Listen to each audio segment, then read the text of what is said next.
কিয়ামতের ময়দানে আল্লাহর কাছে বান্দা কোন আমল করলে হিসেব ছাড়া জান্নাতে যাবে? জানেন কেউ? বলতে পারেন কেউ? ভাই, আল্লাহর কাছে হিসেব দিয়ে জান্নাতে যাওয়া কি সহজ কাম না কঠিন কাজ? আরে আল্লাহর কাছে তো অনেক দূরের কথা। আপনি যে প্রতিষ্ঠানে চাকরি করেন তার মালিকের কাছে, উপরস্থ বসের কাছে একেবারে পুঙ্খানুপুঙ্খ করে প্রতিটা পয়সার হিসাব দিয়ে একদম সবকিছুতে পারফেক্টনেস প্রমাণ করা, এটাই তো একটা কঠিন কাজ, দুঃসাধ্য কাজ।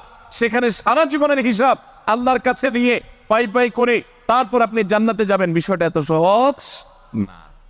তাহলে হিসেব ছাড়া আল্লাহ তাআলা এমনিতেই বলবেন হিসাব টিসাব নাই, তোমাকে এমনি জান্নাতে দিলাম, এটা চান আপনারা? দেখুন কোরআনে কারীম আল্লাহ তাআলা বলছেন, ইন্নামা ইউওয়াফাস সাবিরুনা আজরাহুম বিগাইরি হিসাব। আল্লাহ বিনিময় দেওয়ার ক্ষেত্রে, সওয়াব দেওয়ার ক্ষেত্রে দুনিয়াতে যারা সবরকারী হবে, যারা ধৈর্যশীল হবে, যারা সহিষ্ণু হবে, যারা নিজেকে নিয়ন্ত্রণ করতে পারবে, এই সবরকারীদেরকে আল্লাহ তাআলা হিসেব ছাড়া দিবেন।